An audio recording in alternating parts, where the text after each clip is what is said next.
I'm a real nerd. People say I'm a fool, but they never got the news that I'm a vile one. Oh yeah, I'm a vile one. You better turn it up, better keep the channel dialed, cause you're watching VileMike and his real wild child. Oh yeah, I'm a vile one. You better turn it up, better keep the channel dialed, cause you're watching VileMike and his real wild child.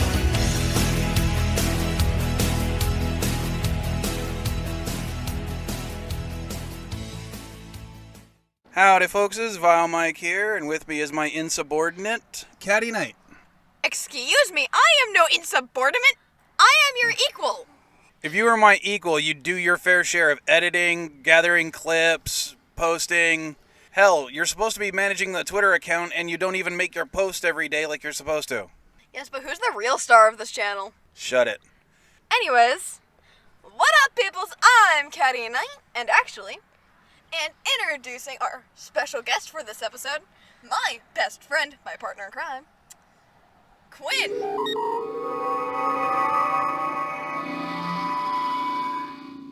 Partner in crime? But we haven't actually committed any crimes yet. Yes, folkses, I'm outnumbered by teenagers now. No, not that, not teenagers. Red alert, I need help. I'm sending a distress signal. Alright, and this week we watched episode 3 of Lower Decks, Temporal Edict. This one has another A-B plot. The A plot being that Mariner and the first officer go down to a planet. This is gonna be awesome. I'm Commander Jack. All right, that was awesome. Where they run into hijinks, including an arena-style battle.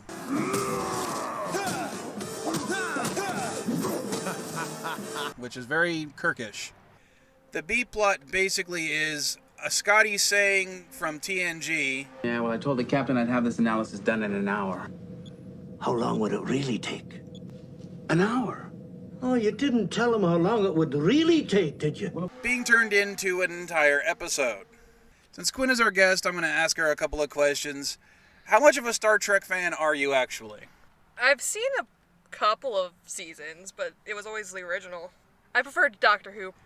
So, you've seen a couple of seasons of TOS, but how about TNG?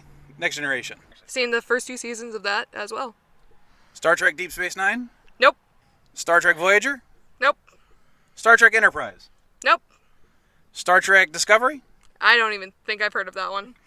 Star Trek Picard? No. Star Trek the Animated Series? Nope. How about any of the movies? No. Not even the JJ ones? Of course not.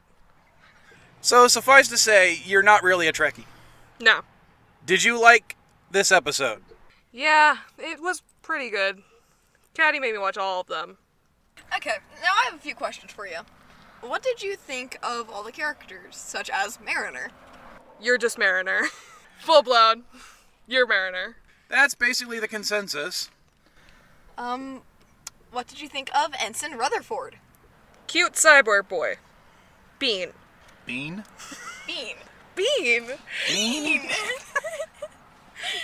Bean. It means cute, innocent character. Or person.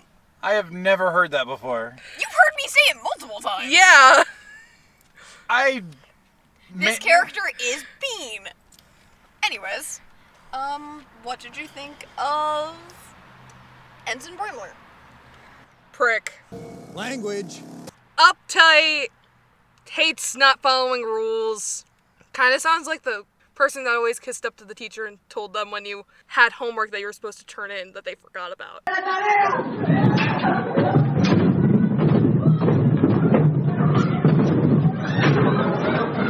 He was also the only one who was actually competent when it came to not doing the buffering times. Excuse me.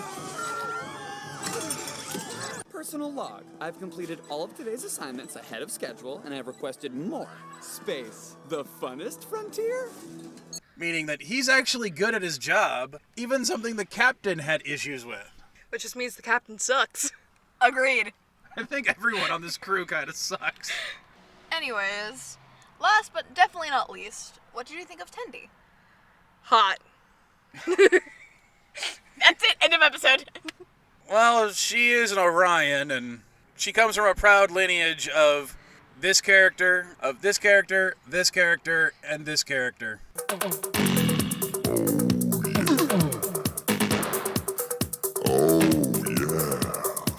Hell, she's the only one who doesn't have cleavage. Yeah, Still hot. still hot.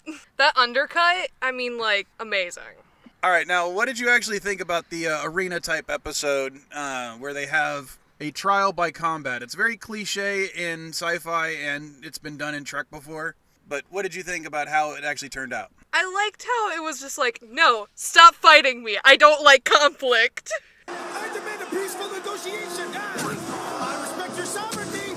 The man is literally just pulling out Kirk moves. Yeah, but I actually kind of thought that was funny. What did you think about him stabbing Mariner in order to save her life, essentially? Sometimes you have to do what's wrong to survive. You're right. He did a good thing. He saved best character. I mean, stabbing her in the foot versus stabbing her in the back. Same thing. Well, one was literal, the other one's metaphorical. Now, they didn't know this when we were watching the episode, but there is a whole thing from Star Trek that's been often said, or at least implied, that engineers tend to overdo their estimates whenever they tell a captain or someone how long it'll take to perform a task. That way, when it gets done faster, as Scotty said... Oh, laddie, you've got a lot to learn if you want people to think of you as a miracle worker. Now, this whole episode basically turns that into a plot point. What'd you guys think about that? It was just today's high school students. Yup. Seriously. Okay. Well, at my school, we have about an hour and 10 minutes to get our work done. I tend to get a lot of my stuff done 15 minutes before the period ends, and I just kind of hang out. I listen to music, watch YouTube. Alright, since this is the first episode where he factors significantly, what did you think about Commander Ransom? I don't like the fact that he has a crush on Mariner. Stop it! I don't think he had a crush on Mariner. He called her hot. This is unacceptable! Okay, that was kind of hot. He looked like one of those guys on the college campus with an acoustic guitar. This is a song I wrote last summer. It's called Water. You realize he's basically a William T. Riker / Kirk / Tom Paris clone, right? Yeah, I do. I don't care about him. I'm really not invested in his character. I think he could be cool later on if he just, again, gets more development. I think any character needs. I had said the same thing about Rutherford, who I think is a lot better character than I thought before. So he definitely needs more character development. What'd you think about the fact that he technically was right about the situation, even though he screwed up in the beginning? We don't know if he was technically right or wrong in the situation because we don't see Mariner fight. Yes, but judging by the fact that she had all those scars in, like, that Lethal Weapon scene... Don't. See this bad boy? Tentacle guy. It's a knife. Knife? Oh, that's very nice. Feel that texture. Feel it. Cheese grater time. Moving truck. Moving truck? Check it out. Magus 3, Namibia Prime, Scottsdale. That was a mess. Mariner shows off her scars. Mostly that implies that she's been wounded in fights. The whole point about Ransom not having any scars goes to show that he actually hasn't lost a fight. So, what do you got? Let me see your scars. You know I don't have any. So, wouldn't that imply he's the better fighter? But we don't know any of the fights he's been in, so maybe he hasn't been in any. Yeah, but also this is Star Trek. You could get your scars removed. True. Want me to clean up those disgusting scars? No way. No, these are my trophies. Congratulations, you look like a f***ing scratching post. But I do like the fact that he's the one who saved the day. It wasn't Mariner. And I think that actually benefits her as a character, and she's going to have to rely on her fellow crewmates. Even the stupid, sexy ones. Exactly. I do want to mention some of the stuff that I thought was really funny, like the whole thing about Tendi not knowing how many decks there were.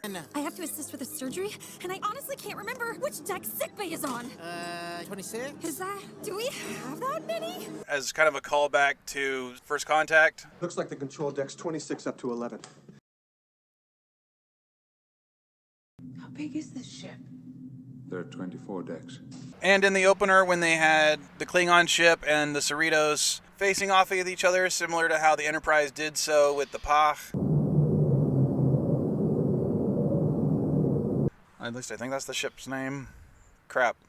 And of course, at the end of the episode, when they talk about the most important character in all of Star Trek, Miles O'Brien. Perhaps the most important person in Starfleet history, Chief Miles O'Brien. All right, anything else we need to talk about? I do have one last question for Quinn before we end this. Who was your favorite character? Well, by far it was Vindor. Stop, I submit. I thought you only said Vindor. It's so the other guys think I'm strong and dumb, but I'm not. I love to read. Close second, Tendi. Oh, wait. I have one last question for you as well. What do you think of the ship? It's pretty cool. All right, Katty, say the thing. Don't forget, like, comment, subscribe, ring that bell. Bye-bye! Wait, Quinn doesn't have a catchphrase sign-off. Quickly, Quinn, say something! I'm not good under pressure! Well, that's it. Later, folkses. Jafar, buy at SDGameSwap. Creed! Links in the description. I don't like either of you. You're the one who wanted her to do the episode with us. And you know you love me. I may love you, but I also like you more than I like him. Oh, the joys of being a parent. End of episode. Let's go, Quinn. No, say the thing. Don't forget, like, comment, subscribe, ring that bell. Bye-bye! You want to say... That was really loud. That's how she does it.